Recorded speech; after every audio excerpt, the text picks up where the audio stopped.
வணக்கம். மாலை முரசு செய்திகளை விரிவாக பார்ப்பதற்கு முன்பாக முதல் தலைப்புச் செய்திகளை பார்க்கலாம்.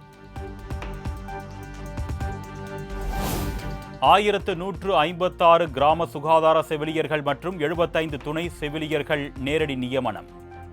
பணி நியமன ஆணைகளை வழங்கினார் முதலமைச்சர் மு க ஸ்டாலின்.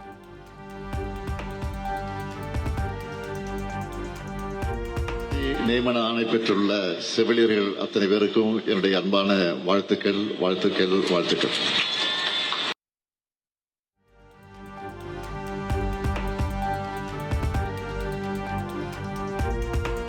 நாடு முழுவதும் அமலுக்கு வந்தது ஜிஎஸ்டி வரி குறைப்பு.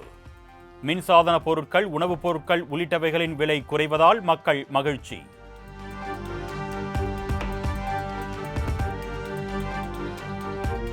ஜிஎஸ்டி குறைப்பின் பலனை அளிக்காத நிறுவனங்கள் மீது வாடிக்கையாளர்கள் புகார் அளிக்க மத்திய நுகர்வோர் விவகாரத்துறை ஏற்பாடு.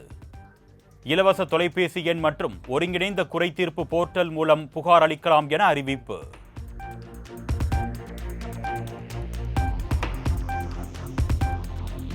ஜிஎஸ்டி வரி குறைப்பு மற்றும் வருமான வரி மாற்றத்தால் 2.5 லட்சம் கோடி சேமிக்கப்படும். நாட்டு மக்களிடையே உரையாற்றிய பிரதமர் மோடி பெருமிதம்.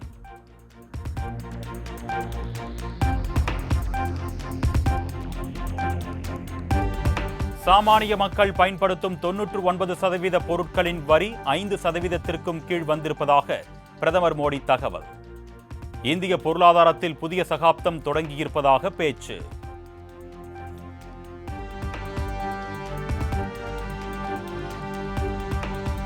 ஜிஎஸ்டி சீர்திருத்தத்திற்கு பிரதமர் மோடி தனிப்பட்ட முறையில் உரிமை கோருவது நியாயமாகாது என்று காங்கிரஸ் பொதுச் செயலாளர் ஜெய்ராம் ரமேஷ் குற்றச்சாட்டு. தற்போதைய ஜிஎஸ்டி சீர்திருத்தம் போதுமானதாக இல்லை என்றும் பிரதமரின் உரையை குறிப்பிட்டு விமர்சனம்.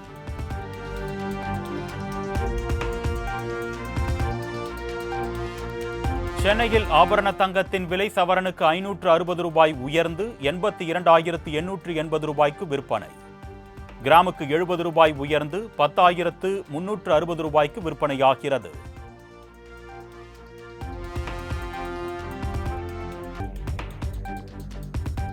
இஸ்லாமியர்களுக்கு ஒரு இடர் வருகிறது என்றால் துணை நிற்கும் முதல் இயக்கம் திமுக தான்.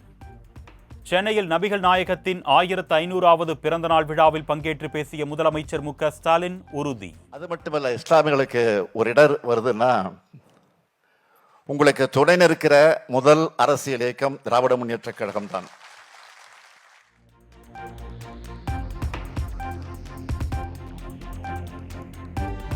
முத்தலாக் சட்ட விவகாரத்தில் இரட்டை வேடம் போட்டதும், சிஏஏ விவகாரத்தில் போராடியவர்கள் மீது தடியடி நடத்தியதும் அதிமுக தான் என்று மு க ஸ்டாலின் குற்றச்சாட்டு.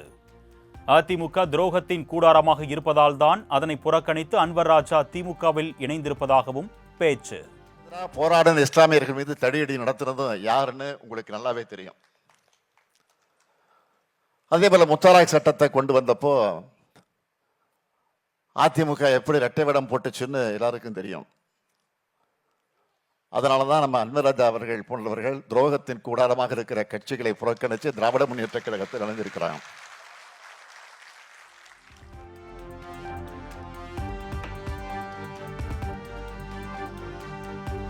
திருவாரூரில் தாவேகா தலைவர் விஜய்க்கு கிரேன் மூலம் மாலை அணிவித்தது தொடர்பாக தாவேகா நிர்வாகிகள் மற்றும் கிரேன் உரிமையாளர் மீது போலீசார் வழக்கு பதிவு. உரிய அனுமதி பெறாமல் கிரேனை பயன்படுத்தியதால் பொதுமக்களுக்கு இடையூறு என்று புகார்.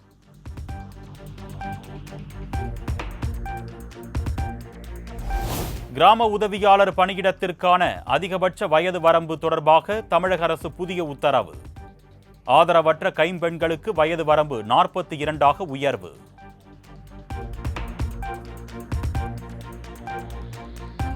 வடகிழக்கு வங்கக்கடல், அதனை ஒட்டிய பகுதியில் குறைந்த காற்றழுத்த தாழ்வு பகுதி உருவானது. அடுத்த 24 மணி நேரத்தில் மேற்கு வடமேற்கு திசையில் வடமேற்கு வங்கக்கடல் பகுதிகளை நோக்கி நகரக்கூடும் என தகவல்.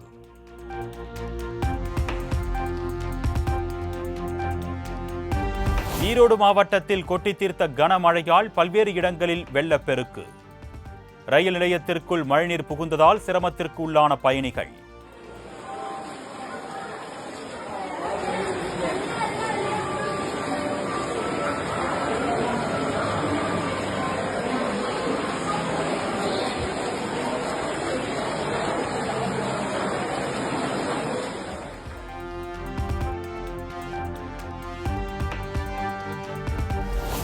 ஈரோட்டின் பல்வேறு பகுதிகளில் பலத்த காற்றுடன் கொட்டி தீர்த்த கனமழை.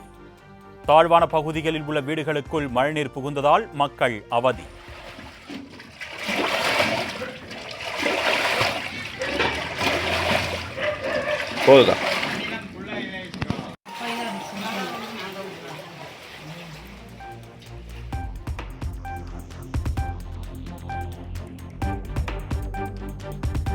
கடலூர் மாவட்டம் ராமநத்தம் அருகே கனமழையால் சாலைகளில் தேங்கிய வெள்ள நீர். பல்வேறு வீடுகளுக்குள் மழைநீர் புகுந்ததால் குடியிருப்பு வாசிகள் கடும் அவதி.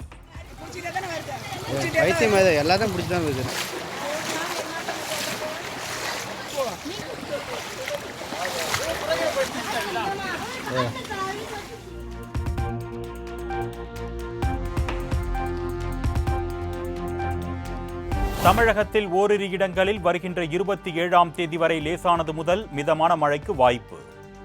சென்னை வானிலை ஆய்வு மையம் தகவல்.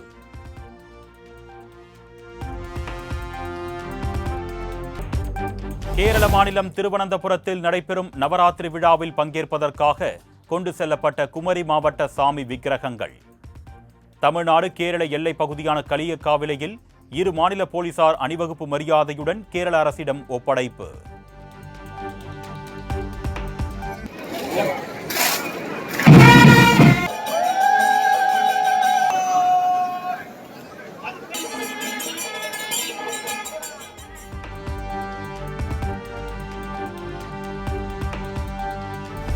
சென்னை மெரினா கடற்கரையில் நடைபெற்ற தமிழ்நாடு பாரம்பரிய கலை நிகழ்ச்சி. பாரம்பரிய கலைகளை கண்டு ரசித்த பொதுமக்கள்.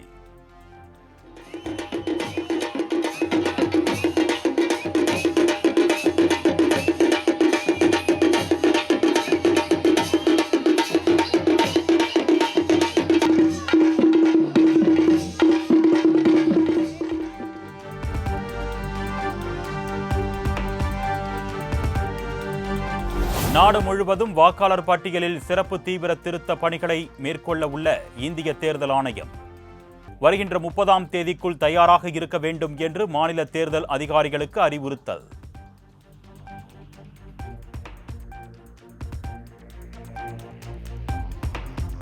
குஜராத்தின் சூரத் பிலிமோரா வரை 2027ஆம் ஆண்டு டிசம்பரில் ரயில் சேவை தொடங்கும் என்று மத்திய அமைச்சர் அஸ்வினி வைஷ்ணவ் தகவல். அடுத்தடுத்த ஆண்டுகளில் தானே பாண்ட்ரா குர்லா காம்ப்ளெக்ஸ் வரை சேவை நீட்டிக்கப்படும் என்றும் பேட்டி.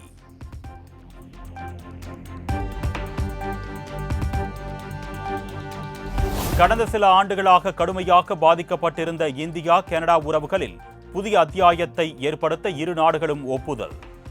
டெல்லியில் தேசிய பாதுகாப்பு ஆலோசகர்கள் மட்டத்தில் நடைபெற்ற ஆலோசனையில் உறவை வலுப்படுத்த ஒப்புதல்.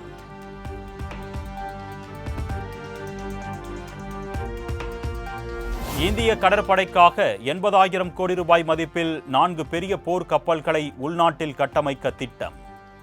பாதுகாப்புத்துறை அமைச்சகம் சார்பில் விரைவில் டெண்டர் கோரப்படும் என தகவல்.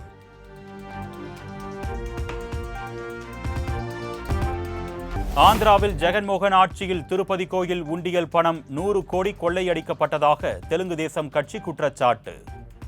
தெலுங்கு தேசம் கட்சி பொதுச் செயலாளர் நரா லோகேஷ் வெளியிட்ட சிசிடிவி காட்சிகளால் பரபரப்பு.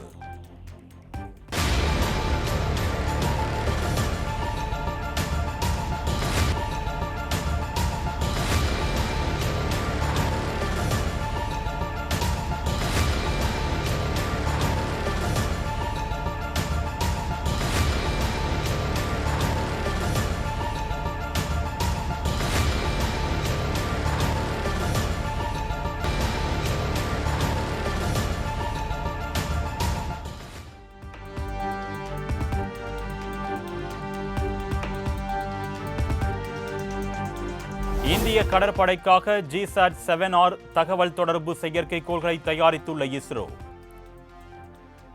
LVM-3M ராக்கெட் மூலம் அடுத்த மாதம் 2வது வாரம் விண்ணில் ஏவ திட்டம்.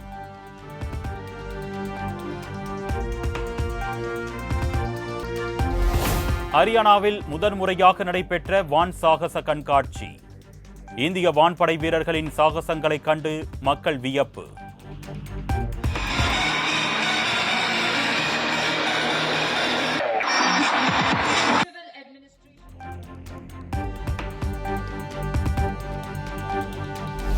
அமெரிக்காவிற்கு போட்டியாக கே விசாவை அறிமுகம் செய்கிறது சீனா.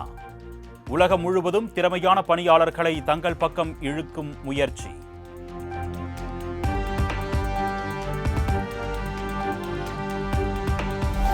நீண்ட நாட்களுக்கு பின் சந்தித்துக் கொண்ட அமெரிக்க அதிபர் டொனால்ட் ட்ரம்ப் மற்றும் தொழிலதிபர் எலான் மஸ்க்.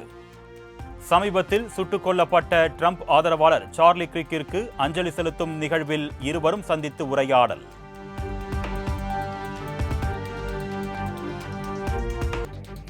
காஷ்மீர் பிரச்சனையை தீர்க்காமல் இந்தியா பாகிஸ்தான் இடையேயான இயல்பான உறவு சாத்தியம் இல்லை.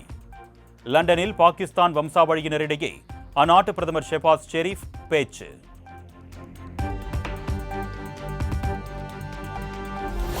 ஆசிய கோப்பை தொடரில் பாகிஸ்தானை மீண்டும் வீழ்த்தியது இந்திய அணி. சூப்பர் 4 சுற்று ஆட்டத்தில் பாகிஸ்தானை 6 விக்கெட்டுகள் வித்தியாசத்தில் வீழ்த்தி அசத்தல்.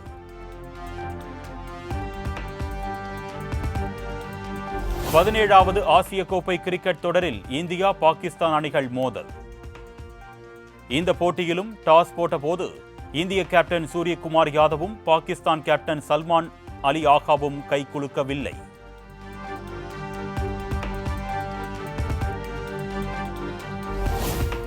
இந்திய கிரிக்கெட் கட்டுப்பாட்டு வாரியத்தின் புதிய தலைவராக முன்னாள் கிரிக்கெட் வீரர் மிதுன் மனாஸ் தேர்வாக உள்ளதாக தகவல்.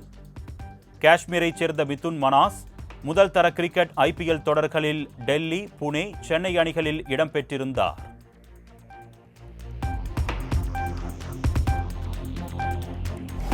சீனா மாஸ்டர்ஸ் சர்வதேச பேட்மிண்டன் இறுதிப் போட்டியில் இந்தியாவின் சாத்விக் சிராக் ஜோடி அதிர்ச்சி தோல்வி. தென்கொரிய ஜோடி 21-19, 21-15 என்ற செட் கணக்கில் சாம்பியன் பட்டத்தை கைப்பற்றியது.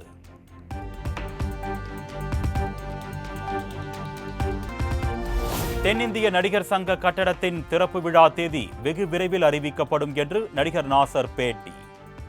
நடிகர் சங்க கட்டிடத்தில் வரும் வருமானத்தை வைத்து கடன் கட்ட நடவடிக்கை எடுக்கப்படும் என்றும் தகவல்.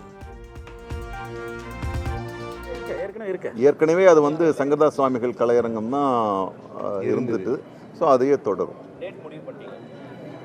டேட் வெகு சீக்கிரத்தில் அறிவிக்கப்படும்.